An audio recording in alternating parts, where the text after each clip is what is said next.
Welcome to the Afghanistan Project podcast. I'm your host, Beth Bailey, and I'm happy to reintroduce today's guests, Sonia Norton and Daniel Salazar. We're going to be talking about the recent decision to take away temporary protected status from our Afghan allies. Just after we talked about the April 11th decision to terminate that, it has just been a whole fun time of TPS decisions lately, and I did not anticipate having you guys on so quickly after having you on before, but this is a big update, and I know that a lot of people, both Afghans and Americans who are trying to advocate for them and trying to figure out what they can do right now, are just, this has been a really rough few days for them. So without further ado, I'm going to read you guys' backgrounds again in case somebody's coming who didn't get the joy of watching you the first time around. Sonia Norton is the Director of Advocacy at No One Left Behind, and before joining No One Left Behind, she worked in the House of Representatives for 5 years with members of the House Committees on Armed Services, Judiciary, and Ways and Means. Most recently, she served as the Senior Legislative Assistant for Representative Earl Blumenauer, where she led a policy portfolio including Afghan allies, foreign affairs, and judiciary issues. In that role, Sonia was the lead House Democratic staffer for the introduction of the Afghan Adjustment Act and was named one of the top 10 policy staff to watch. Sonia has also served as a Fulbright-Nehru English teaching assistant and was elected for 3 terms on the Women's Congressional Staff Association Board. Daniel Salazar is a refugee and protection policy advisor at Global Refuge, the National Refugee Resettlement Agency, formerly known as Lutheran Immigration and Refugee Service. He does policy and advocacy work on the U.S. Refugee Admissions Program, Afghan and Ukrainian resettlement, and other topics. He has worked on Afghan-related legislation such as the Afghan Adjustment Act, the Afghan SIV program, and care authorization since July 2022, first at U.S. Committee for Refugees and Immigrants, and now at Global Refuge. He is also a coalition member of Evacuate Our Allies and has helped campaigns on temporary protected status for Afghanistan and reparole for Afghans. Before this work, he was a journalist in Kansas and Texas before moving to Washington, D.C. for his master's in foreign service at Georgetown University. You guys are just such ballers, and it's an honor to be sitting here with you to talk about these very important things. Thank you. It's good to be back. One of these days it'll be better circumstances. But yes. Thank you for the invite. Yep. Yeah, I keep thinking that myself, and then the circumstances are not improving. Third time's a charm. This is the second time, so the third time will be somehow different. Sure. Same, different. Let's talk about what happened. For anybody who isn't caught up, let's cover, it was revoked before, it's revoked now. Explain it. Make it, to quote everyone, make it make sense. I'll let you, who wants to go? Does either of you want to do this? I can take that, yeah. Okay, cool. So the news of this week is that the Department of Homeland Security officially announced that it would terminate temporary protected status for Afghanistan. TPS designations are made by the Department of Homeland Security and specifically by the Secretary, so they exercised that authority this week, first on the DHS News website on Monday, and then through the Federal Register the day after. So this announcement is official. It's somewhat different from what we saw last month, where it was reported that the Department of Homeland Security and specifically Secretary Noem had reached this decision. That news had come out on April 11th via the New York Times, as well as a similar decision about TPS for Cameroon. That had come out, and then there were various different comments that the administration and various officials had made about this decision being reached, essentially. The timeline's a little tricky and a little wonky, but essentially TPS for Afghanistan was first declared by then Secretary Mayorkas in 2022. It was redesignated and extended in 2023, so we're currently, for another few days, in an 18-month designation for this status that began November 2023 and runs through May 20th of 2025, so Tuesday, May 20th, 2025. So during that time, eligible Afghan nationals can apply or have been able to apply for this status should they meet the requirements, and they gain its protections if they are approved, which includes protection from removal as well as potential access to work authorization. So It's been a critical status for Afghans to apply to, and close to 12,000 beneficiaries. And so this news this week basically officially revealed that this is where the Department of Homeland Security has landed on the designation. The designation's protections and benefits go through July 14th. So we're still in a time period where those on TPS have access to its protections, but that time is rapidly dwindling. So that was the development this week. So can we talk real fast? Because in the interim, there was an interesting period where we were told that TPS doesn't re-extend, that it doesn't, we didn't terminate it, it ran out. And just some other fun little falsehoods about this whole program. I guess we don't really need to get into it. I just want to say it, that there have been many attempts to not tell the truth about what TPS is and how it works. And we know how it works now because we have ended it. I think the other thing that's interesting, and maybe Sonia, you want to talk about this, when you guys were on before, you talked about how you have to put it on the register on the date. There was a timing thing. And so is that why it runs out in July? Is this we failed to catch it in time and that's why you get 2 extra months, or how does that work, Sonia? I would guess that the administration would characterize it a little bit differently from that, but essentially, yeah, that's the gist of it. So one component of temporary protected status, or TPS, is it is for these populations with extraordinary and dangerous circumstances at home or at their countries of origin, and that's why it's so critical that it has that protection from removal. And so built into the TPS statute is the administration is supposed to give those 60 days and have that in the Federal Register at the start of that time. So according to the statute, Afghanistan's decision should have been in the Federal Register by March 20th.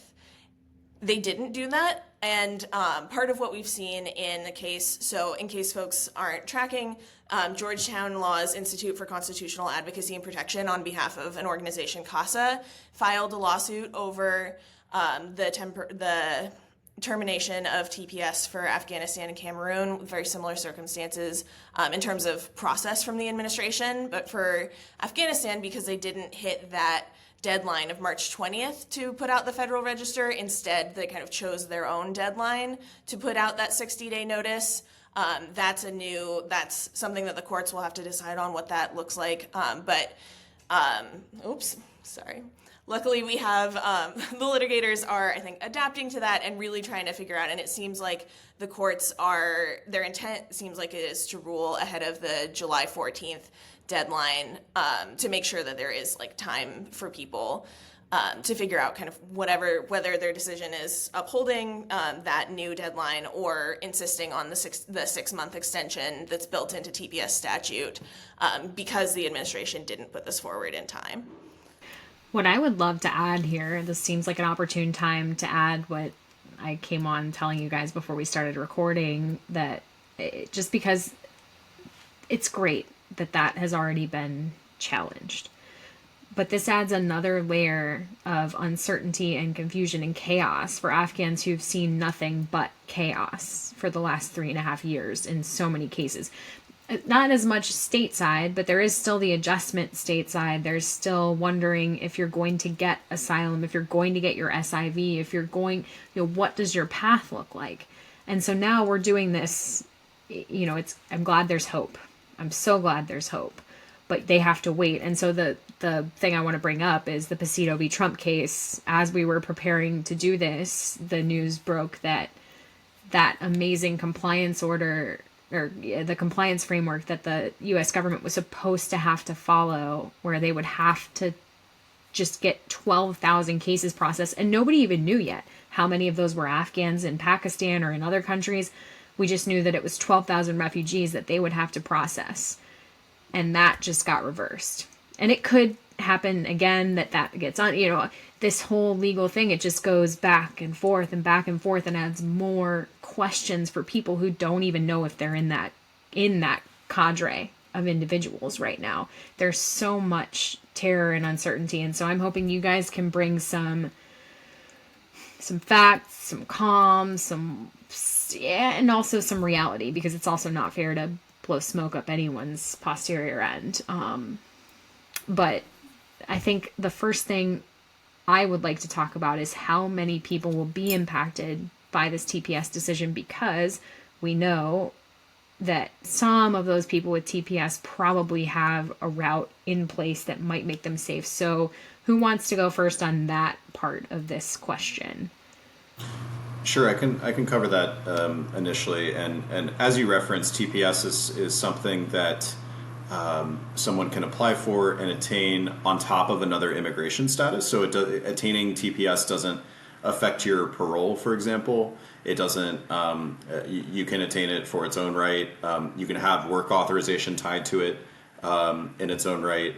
That said, as I think we mentioned last time, it's a bit of a kind of confusing Venn diagram, for lack of a better Venn diagrams, for lack of a better term, because some folks are just on parole, although a rather small population at this point after several years. Some people have parole and TPS. Some people have parole TPS and they're waiting for asylum, parole TPS and they're waiting for a green card based on a special immigrant visa. So it's kind of a difficult problem to estimate where everyone's at. I think it is important to note, though, that there are going to be consequences to this pretty early on. I think, particularly on work authorization. So you can attain a work authorization document, an EAD, employment authorization document, in conjunction with your status.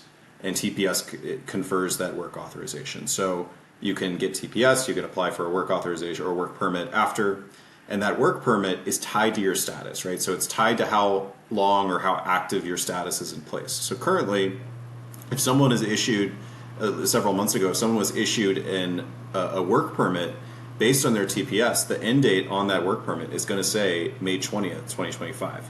So even though we now have a Federal Register notice that says these protections remain in place through July 14th is now the end date, there are people who are going to have a work permit that is only facially valid until Tuesday, and so that's going to have like direct consequences for employers, for basically people being preemptively let go, and that does happen absolutely with other populations, and it very well could happen with this population. And as you referenced, there are protections that folks can have attained through applying for something else, but it's really going to depend on someone's circumstances, and frankly, like the context that everything we've seen over the last several months indicate that no matter what, like the losing that layer of protection that is TPS has serious consequences, even if someone has applied for something else. I think just given the uncertainty and what we've seen enforcement wise. Yeah, and that's where it's so hard to calculate numbers, but also to give kind of sweeping advice for folks beyond making sure that they have an additional layer of protection, and if they haven't yet, especially filing for asylum. But I think I'm not an immigration attorney, and so definitely want to give that preface, but that folks should absolutely seek legal counsel or legal services as soon as possible to make sure that they're protected and have the status that they need to make sure that they remain eligible for pathways that they may be eligible for right now, whether it's asylum, an SIV case, whatever that looks like making sure that they have specific advice, because it is really confusing. I think it's intentionally confusing in a lot of ways. And let's not forget that this is an active decision by the administration to terminate TPS. It's built in that it can't just poof, go away. That's where you have that 6 months built in, and even where we've seen this 60-day extension. So as policies develop, and I think we can expect them to, based off of the rationale that we've seen, even just around TPS, making sure that people are connecting with services. And so No One Left Behind has a list on our website of legal services, kind of maps. Always check out IRAP and folks like that to find kind of affordable services if possible. And getting that understanding an individual's case is really important. Yeah, I've had a lot of questions this week about, the people asking, okay, if you have an asylum case in process, does that mean that you're good to go? And nothing means anyone's good to go these days. From my understanding, and obviously I'm not a lawyer either, if you are waiting on asylum, I won't make either of you guys say it because you're not lawyers either. I'll say it, and you should be protected. But there's just a lot right now.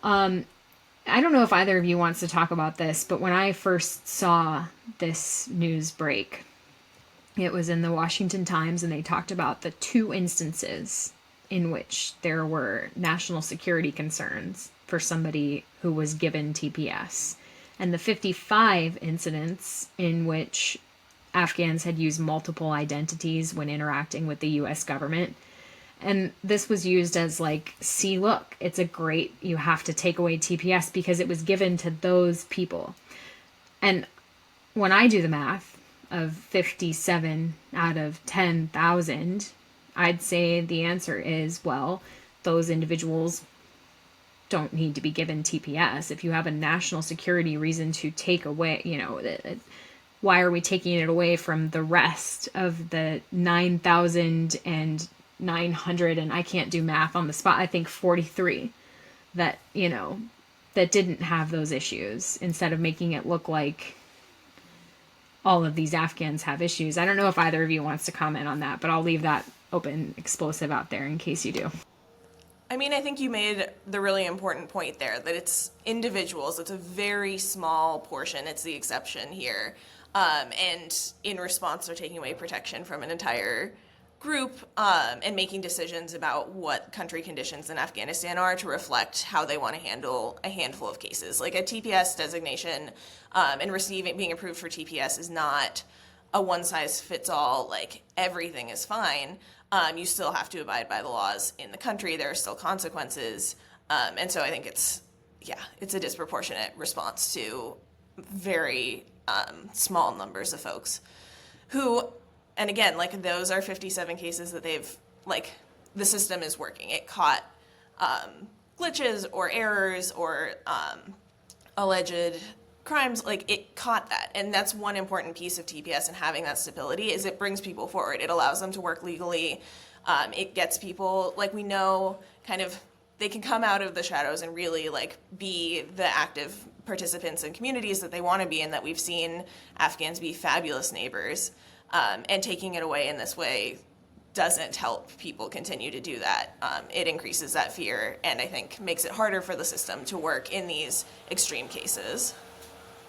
Yeah, I'd only add, and mainly to kind of riff off of what Sonia is referencing, because it does feel like a bit of a trap to address like such a small kind of like proportion of this group. But it's important to note that since TPS is by its very nature temporary, even an administration that had different views on immigration relief, that whoever was sworn into office on January 20th, this designation was expiring this May, and an administration was going to have to, even if it acted in the most affirmative possible option, which was to redesignate and to extend for 18 months, so to cover additional people who've arrived since the last cutoff date, and to extend the access to protections from those who already had it.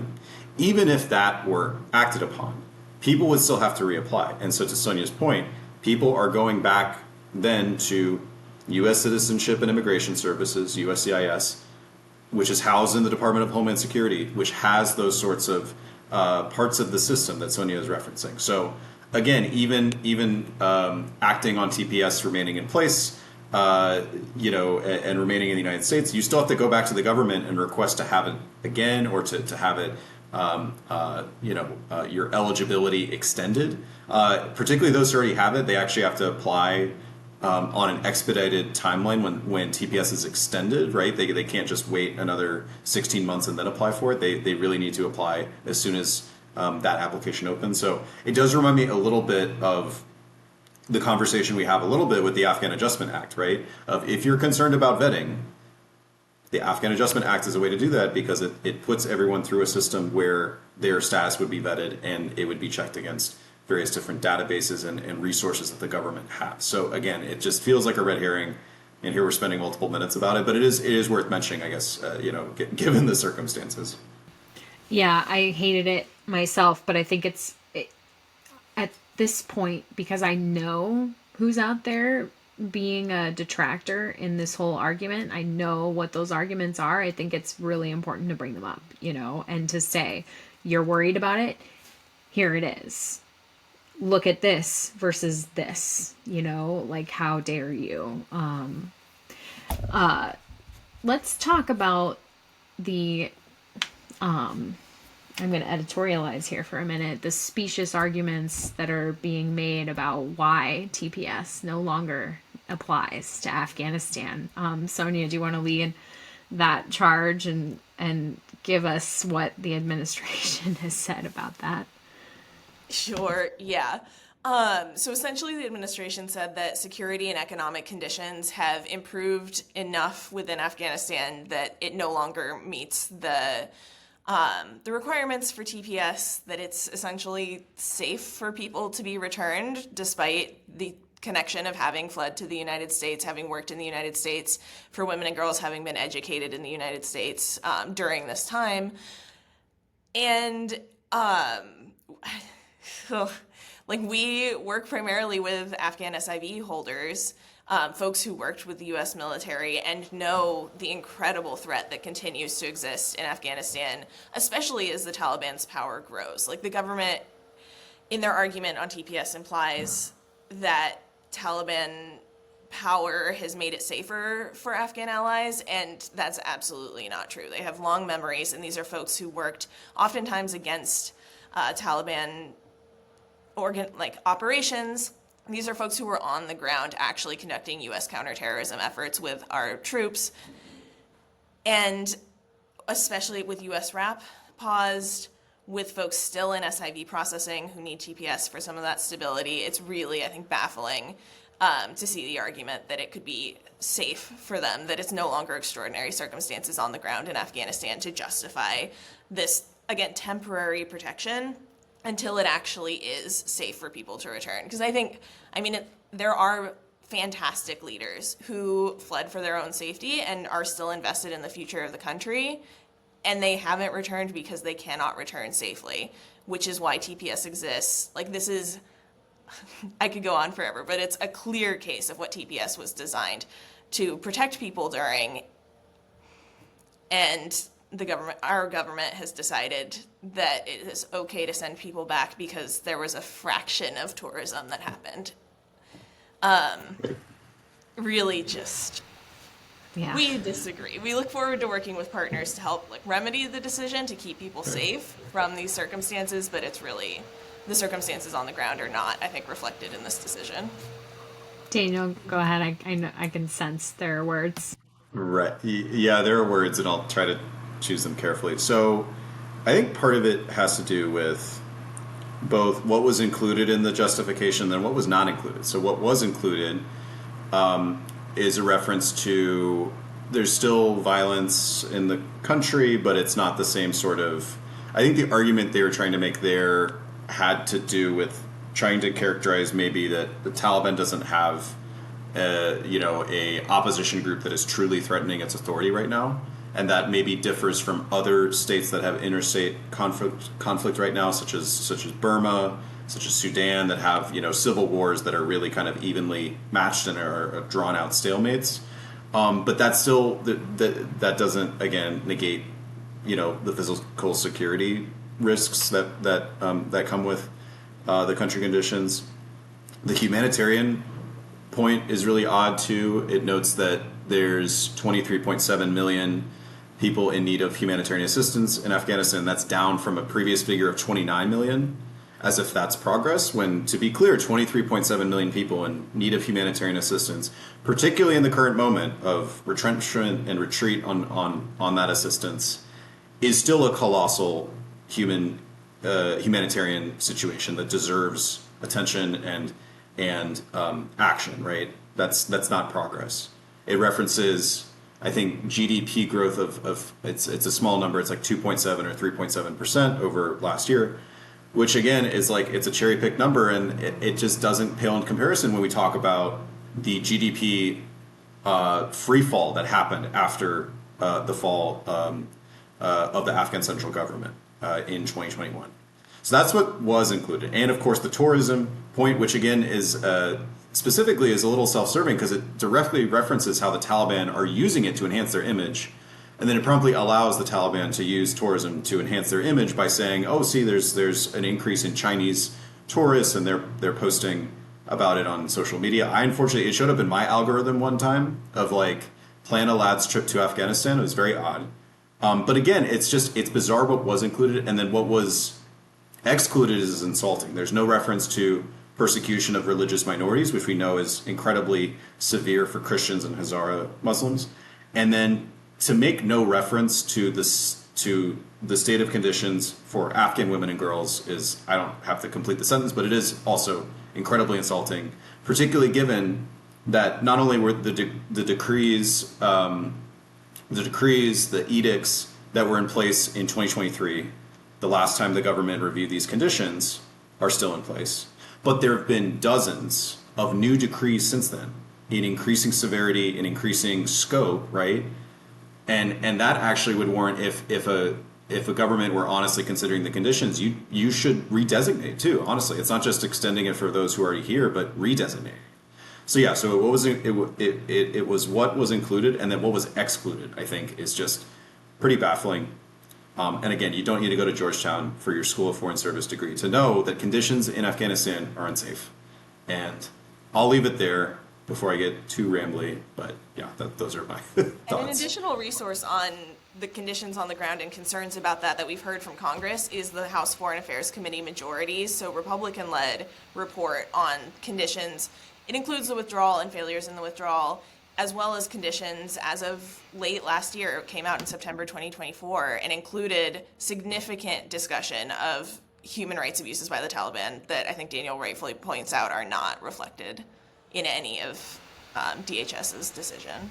Yeah, I want to add some things to this. I know that I'm not the guest here, but I have the prerogative as the host to just add a couple little things because I'm miffed too, and I've added these in shorts, but like I want to say it here all together. The tourism argument just absolutely threw me for a loop. It's as if the government has forgotten that it just pulled George Glesman out of Taliban prison, who was there for tourism when he was arrested several years ago and then stuck in an underground basement cell where he had limited access to sunlight, terrible food, and was basically near death, according to all of the congressional output calling for his immediate and unconditional release multiple times. They appear to have forgotten this, or the fact that the Biden administration had it on their travel ban: do not travel to Afghanistan. And anytime I would ask them about the Americans who were in Taliban custody, it was the first thing they would tell me, or it was always the last thing they would tell me. We again advise Americans, do not travel to Afghanistan. It is sickening to see that now we're talking about tourism in Afghanistan. People will die because of that. I fully anticipate that will happen. 23 million being in hunger, that's more than half the population. The population of Afghanistan is 40 million people, and that's before 700,000 fled to Pakistan. Unknown hundreds of thousands fled to Iran, to Turkey, to anywhere they could. So that's a humongous number of people in need. And for everything people have said, and I have said too, about the Biden administration giving 40 million a week to the Taliban, that money wasn't going to the Taliban. It was going to international organizations who were using it to feed Afghans. And from everything I've seen, that money ain't going in anymore. So that humanitarian crisis probably going to expand. And from everything I'm hearing from people on the ground inside of Afghanistan, foreign aid funding has hit that country hard. So to send people back in the midst of all of that economic uncertainty, to talk about, I wonder why the economy crashed. Could it have been pulling all of the women out of it? Could that have had something to do with it? I'd like to also mention that women, the tourists don't see this, right? The Taliban hides this from them very well, but women are being imprisoned without any charges. They have been raped in prison, forced to have abortions in prison. Those rapes have been recorded. The Guardian has seen one of the gang rapes that occurred in a Taliban prison because the woman got a copy of it as you either don't don't show this to anyone, or we'll show it to everyone, which was a dumb idea, but she showed it to the Guardian. The Guardian has seen it. There is verified proof that this is happening. It's terrible. It's just terrible. And now I will get off my soapbox and let's continue on. What are other things about this that people need to know that maybe aren't as dark as the things I just said? Anyone? It's good news that is only good news in the context of really bad circumstances, but I would point folks to the Secretary Noem was in front of the Senate Homeland Committee this week, and veterans on the committee really, I think, did an excellent job across the aisle raising how inappropriate this decision is and the dangers, especially that our allies who worked together with the U.S. mission face in Afghanistan. And the need to do better for these allies and rethink this approach, including, we heard from Senator Sheehy, Senator Gallego, Senator Slotkin, Senator Rounds, Senator Wicker, Chairman Wicker for Senate Armed Services Committee, really strongly pointing out their concern here, including especially folks who served on the ground. There are so many members of Congress who know the importance of this personally, and it's been fabulous to see them really share that concern, express that concern, both publicly and privately. But I think that I would definitely recommend folks check out some of those quotes. It doesn't fix the problem yet, but I think it's an important step in getting there for them to hear from strong leadership within both parties in the House and Senate. And so I think for people who are impacted, knowing that there are members of Congress who are very concerned about this and want to fix it for them and to make sure that we're keeping our allies safe and keeping our promise. And for folks who are thinking about how to weigh in on this policy to see, I think, the bravery of those members speaking out at a time where that can be, there are consequences for that, especially for Republican members of Congress. And that this was egregious enough and important enough for people to speak out very clearly.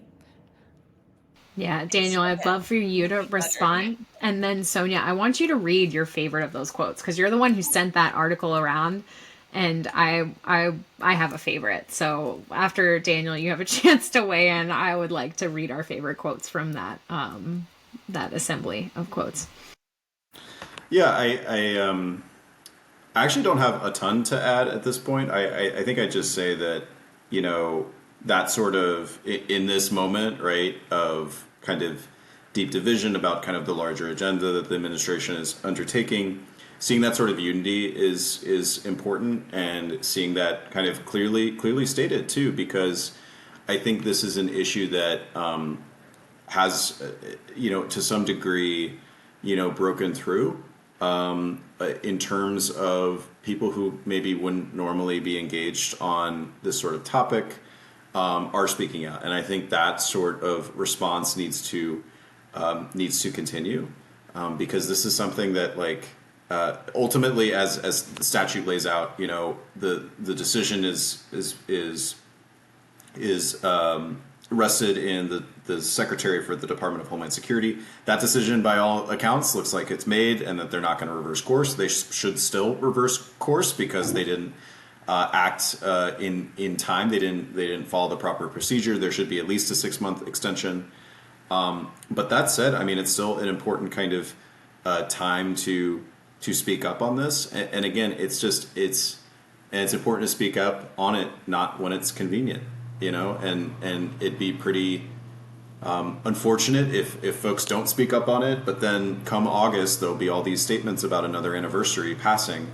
And it needs to, that sort of action needs to happen, continuously, and not just for TPS's sake, because Congress did create TPS, so they still have a role in weighing in on how it's actually administered. And I'm grateful that, to Sonia's point, that members did weigh in, but we still need support on these other measures that really matter to preserving protections and pathways for Afghans. We can cover them later, but some of them include more visas for the Afghan SIV program to meet the need for those who are eligible based on their service to the U.S. mission. It includes ensuring that the Coordinator for Afghan Relocation Efforts, CARE, can continue to do its work as it was authorized to do for another, at this point, 2.5 years. But in the recent defense bill, it got that authorization. It should have the authorities, the contracts, and the appropriations to do that work, as Congress very recently instructed it and authorized it to do. And then we need we need Congress to create a streamlined pathway to a more enduring status through a reintroduction of the Afghan Adjustment Act, maybe a compromise version of that, such as in the last session, it was called Fulfilling Promises to Afghan Allies.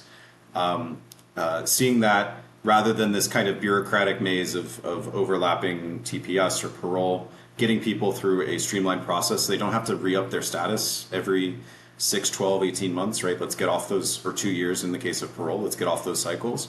So again, I know it's like a big daunting thing that just happened that's hard to respond to. It's very easy to kind of give into that hopelessness and kind of how that this is a defeat. But I think that there's just other topics that we need engagement and action on now, in May and through the rest of the fiscal year and the calendar year. So I that's probably where I'd kind of lead off with. So I guess I did have something to say. I was going to keep it short, but I'll back to you, Beth. Yeah. So I want to read out. This is the reason I asked this is because I really wanted to read this one quote. And I would love if you guys have a favorite that isn't this. But Senator Andy Kim, who was a civilian advisor to the State Department in Afghanistan during the Obama administration, said some of his Republican colleagues have expressed to him that they want to protect Afghans. Quote, "It's just a matter of, is this something that they're willing to go to the mat for?" he said. So far, I haven't necessarily seen that.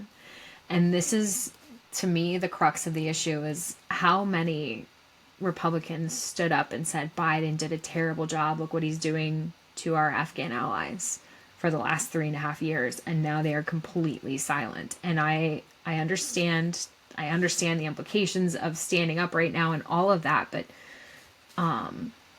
it's really important. It's just so important, and we can't forget the truth. Like I've spent most of this week writing something about that we've lost truth to this whole insane reformulation of what Afghanistan is and who our allies are. And I think for me, TPS at this moment, it's such a small subset of the larger problem. Like you brought up, Daniel, the SIVs, which I definitely want to talk about next. And, USRAP, they still haven't technically made a decision about the USRAP suspension. That just passed, and we're just doing it via Pasito v. Trump at this point. But, what about the people who weren't even in that 12,000? What about all the other USRAP people who didn't have any travel planned? What happens to them? There are so many Afghans who are caught up in this, but to me, the reason that it hit so hard is it feels like the first domino. Like we're finally seeing what is intended for our allies. And that's why I think what Kim said was really important to me, that you've been quiet for so long, you can't, if this means something to you, do something about it. I don't know if you guys have a favorite quote. I'd love to have you read it, and if not, we can move forward to other important topics. Sonia. So many favorite quotes. I could just keep going. I think Senator Slotkin put it really well. I mean, I definitely point folks to Senator Wicker and Senator Round's remarks also. But that Senator Slotkin put it, literally, your lives depend on local nationals who put their hand up and work with the U.S. government, and sending them back, particularly the women, is just a really scary prospect. It's not a super uplifting quote, but I think that summarizes the situation incredibly well. We've got our work ahead of us, but good partners, I think, and people thinking strategically about how to do this. Because speaking out publicly is so important, and also so is the behind-the-scenes outreach that people have been doing, and so kind of figuring out ways where people can maximize power of being part of the trifecta, to make their voice heard and have people know that they will continue to push on it, even if they don't get the results or the responses that they deserve and that our allies deserve. But the strategy is changing, and it's good to have good partners, but there's plenty of work to go around to make sure we get to a better place. Daniel, anything you want to add? Any quotes you I don't think so, except that I regret that I left off USRAP on the list of things to mention, because that is so important too, right? The U.S. Refugee Admissions Program, codified by Congress, long supported as a bipartisan program. and seeing it, under attack the way it is, so disheartening, as you mentioned, for not just those who are closest to travel, because I think because of the Pasito lawsuit, rightfully we're focused very much on those who were closest, who had confirmed and arranged travel. But the larger question of like everyone else who has had cases that have been they've been interviewed, they're adjudicated, they have conditional approval, but maybe there's other parts of the process that need to come through, and the level of uncertainty that they're facing, particularly if they're in Pakistan amid the campaign there. I mean, that's also just important to highlight too. And how we can't forget it, even though I know and I'm guilty of this too. It's, I think, through every day, it's like, or every week, it's the latest Pasito update or the latest kind of, step on resuming the program. I appreciate that perspective of reminding us of kind of the larger group.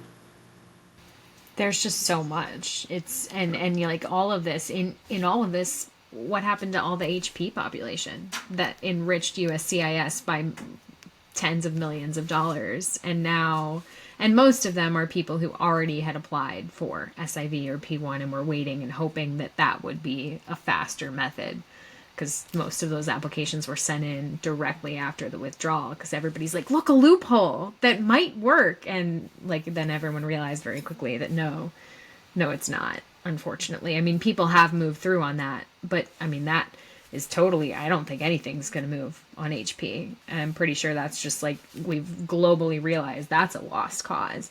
But just to look at the shift in that, here are all the things that are possibly moving through very slowly and terribly, but whatever, but they're moving. And now I feel for Afghans right now. I would love to talk about the SIV program because I felt really devastated hearing about the budget. I was telling you this, Sonia, before we started talking, the budget cuts and all these ways that we do need to not run such a huge deficit. That's an important thing. But I was worried that budget cuts would mean that there's no way we would get more SIVs. So is there some hope there? Can we have hope? An uphill battle. If you're calling your congressman, keep calling your Congress representative, your members. Let them know how important it is, because that process is ongoing. And I don't want to get ahead of the leads on the letter, but for folks who are so lucky and not in the weeds with Congress all the time, there's an annual bipartisan letter to support Afghan SIVs to raise the visa cap and add visas to the program to make sure it can continue to process people and continue to relocate eligible partners. And the program is approaching running out of visas likely by the end of this fiscal year. We'll be getting very close. And so this annual appropriations effort is where members of Congress tell leadership they really push for additions to that program. It's always been bipartisan. It's always been a significant number of members. There are more members who have joined this year, and there's been a significant increase in Republicans joining. Again, don't want to get out ahead of the leads. They have the specifics. Deadlines are tomorrow, so I want to make sure if someone, God forbid something changes, but the energy that we've seen years out from the evacuation, when Afghanistan isn't on CNN on everyone's television, but that support continues, and seeing more members join that effort is really, again, heartening in a time when we need good news and we need them to be doing that. People are stepping up and do care. And oftentimes they have to be reminded, unfortunately. So like calling your member, writing into your member that it's important that we keep this program running is important in this time. Luckily, the Afghan SIV program is still running, and part of those relocations and part of how that program has gotten more efficient over the recent years is because of the work that the Coordinator for Afghan Relocation Efforts, or CARE, has done. That office is critical, and Congress authorized that office because of the work that they're doing for our closest allies, with flexibility for operations. And so if operation names need to change, if they need to evolve with circumstances, so be it, as long as that service and that critical work to bring our allies to safety continues. Like, that is absolutely important and relies on the incredible work that CARE and the CARE team have done. And so part of continuing the Afghan SIV program is continuing the work of care. But one good step, and the good news is that there is still that significant support for making sure the program continues to run. And I think hopefully that will kind of reverberate out through the system. Daniel, anything you want to add? No, and actually I'll stick to it this time. That was very well said, Sonia. Yeah, you guys are doing... I just can't even imagine being in this at the level that you guys are every single day right now. And you are too. I mean, hearing from everyone, and especially the direct stories, it's so important and it's heavy. So thank you. It is and I heavy. also, I mean, we've been hearing from a lot of folks who are really upset by the TPS decision and haven't necessarily been involved before. And part of what I really appreciate about the community here is like the impacted communities who are still working on it, the community of coalition members and advocates who are all doing the work, where each of us can hold a piece of this. And so if folks are interested in getting more involved, definitely check out Global Refuge's website. Check us out at nooneleft.org. We have a Partners in the Promise thing. And check out the Evacuate Our Allies Coalition. It's a really great community kind of across the space coming together, bringing all different expertise into conversation and making sure that we can be as effective as possible, because there are simply too many members of Congress. There are simply too many developments in the space and broadly for one person to hold. And so getting to do this work together is so important and makes us all more effective. Yeah.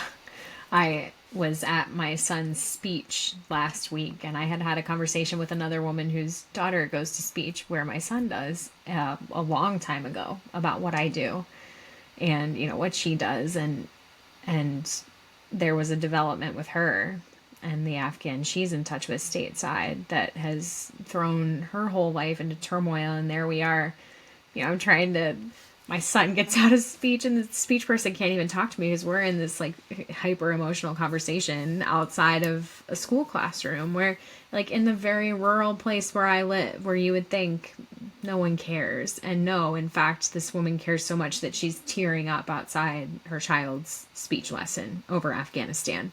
So for those who think this doesn't matter, it matters to so many people. And there is such a huge emotional weight to it. And yeah, the stories that I get every day, it's like, how could you not listen and try to do something? How could you not? They're human. Everyone is human. The Afghans are human just like us. And I think there's this like, oh, well, they're different and we don't understand Afghans. And if you did, you would care. That's the thing. It's the first step is getting to know your neighbors.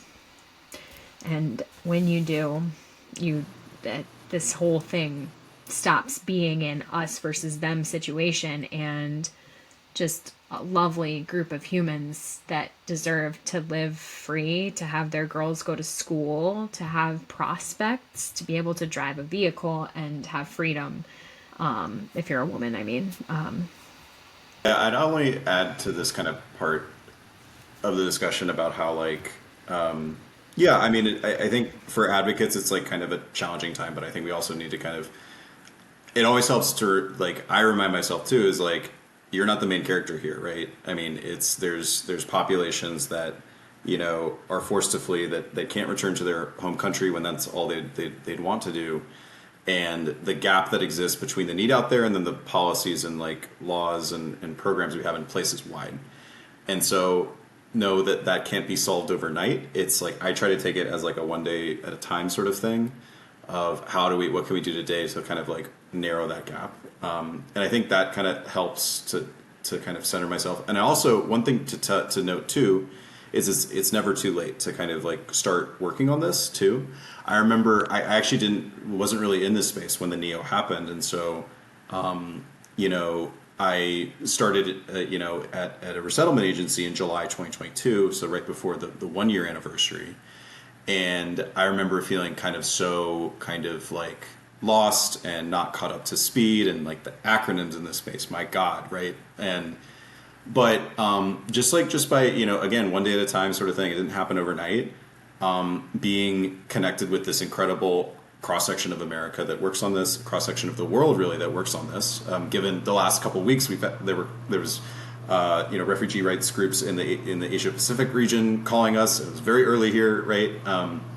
There's a broad swath of people that care about it and that remain energized despite the how bleak things look right now. And so I would just encourage folks that it's like never too late to get into the, but I've never done a meeting or I've never emailed or no one likes to do phone calls anymore, right? So I don't want to call my congressman, right? That's awkward, or member of Congress, that's awkward.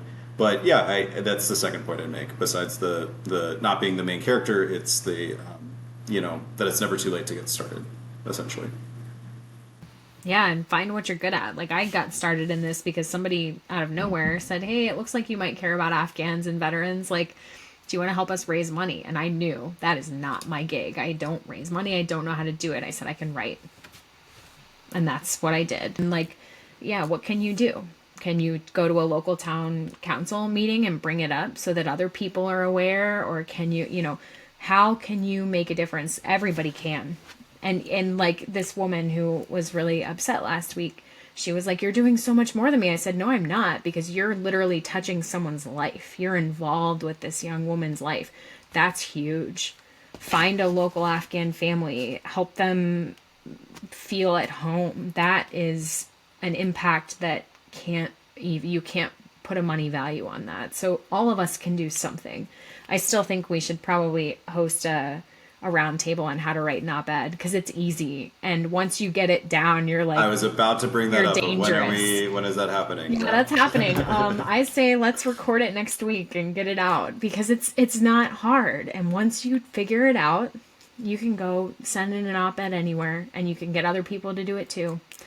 It makes a world of difference. So letters to the editor right now, with so much coverage of TPS, it's a great opportunity to write in, I second this, like, I care about this community, and my congressman by name should also care about this, so it pops up for them.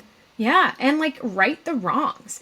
I was so mad when Caroline Levitt got out there and made the false statements about TPS that I knew that's not I just said, whatever, I'm going to make sure I have the facts right, and then I'm going to put them out there because it's important to get them right.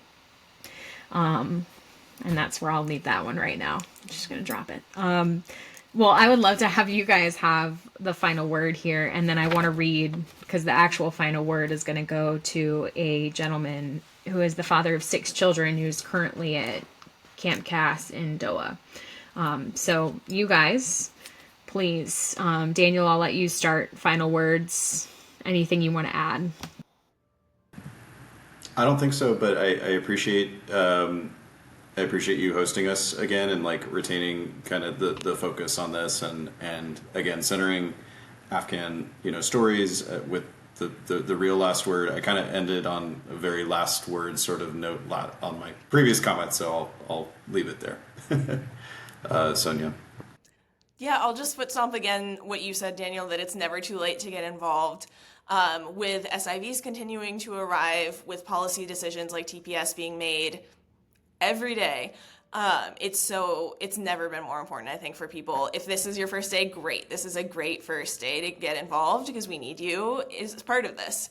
And so again, check out the organizations that are working on this. There's the Evacuator Allies Coalition, Global Refuge, where Daniel is housed. I'm housed at No One Left Behind. We're at nooneleft.org. And so if folks are interested in welcoming and calling their member of Congress just in getting updates, stay in touch. We welcome you into this work. There's so much to do to help these folks and make sure that our government gets back on track here. Do you guys still do the mentorship program at No One Left Behind?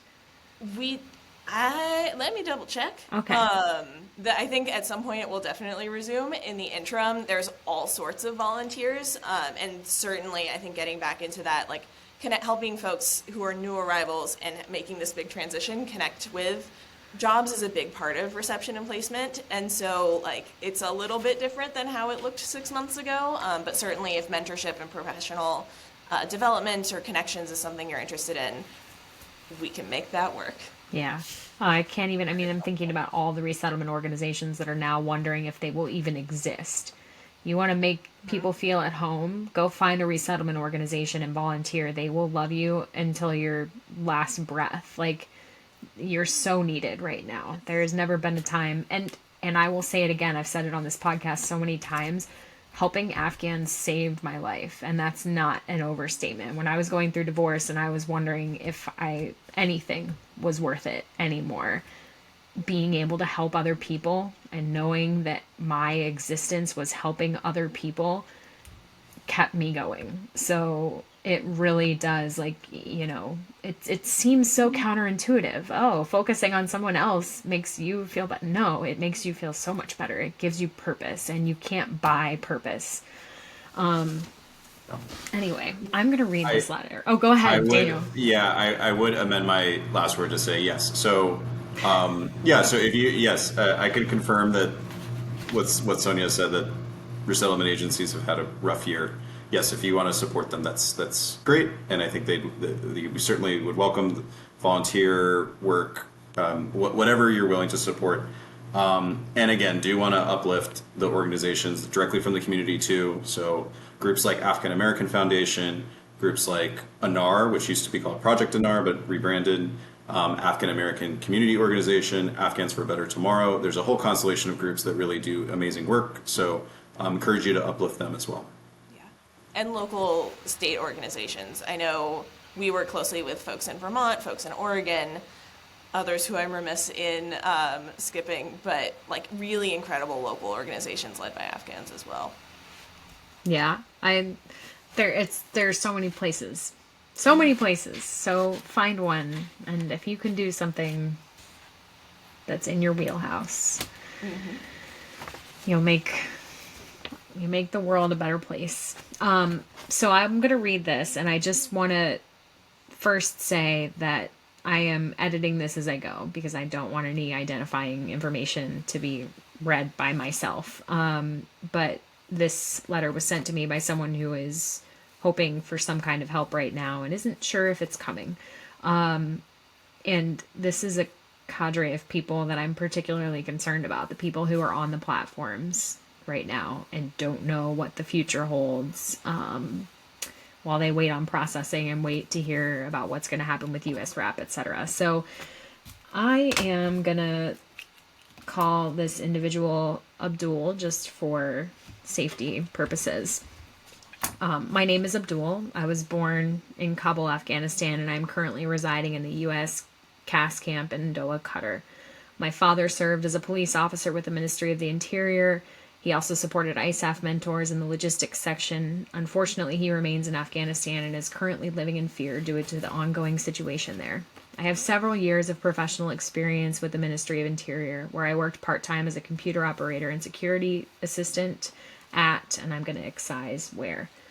My duties included compiling and reporting incidents such as ambushes, attacks, bombings, casualties, planned insurgent activities, and other criminal violence. I regularly prepared summary reports for the Ministry of Interior, NATO, U.S. military, and Ministry of Defense.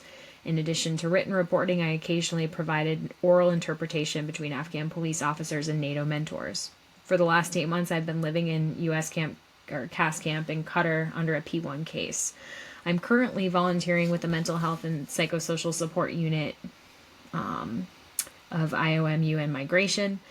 My responsibilities include supporting camp residents and doing some other things. I don't know that I want to read those out just in case that would be identifying. With extensive experience in interpretation, GIS, security reporting, and monitoring, evaluation, accountability, and learning, I am confident in my ability to contribute valuable linguistic and analytical support in complex operational environments. Over the years, I've had the privilege of working with several reputable organizations that are spelled out here, and I'm not going to say what they are. I'm married and the father of 6 children, 3 daughters and 3 sons. Sadly, due to the Taliban's restrictions on girls' education, my daughters can no longer attend school, which has created tremendous hardship and emotional distress for our family.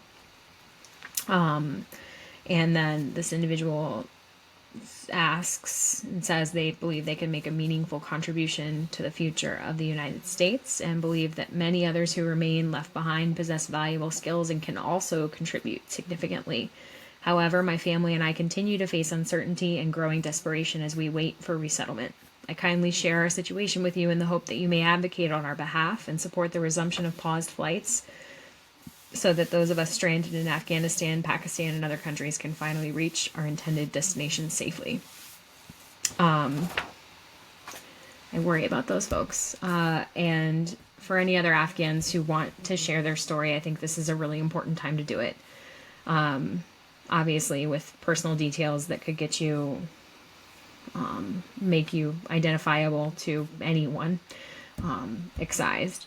So if you have a story and you want to share it, send it to the Afghanistan Project podcast at gmail.com. Thank you both, Sonia and Daniel. It was so great to have you, and just to feel like there is a community of people doing the really hard things. For everybody who's listening, Tasha Kaur, thanks for joining, and hope to see you again soon with much better news.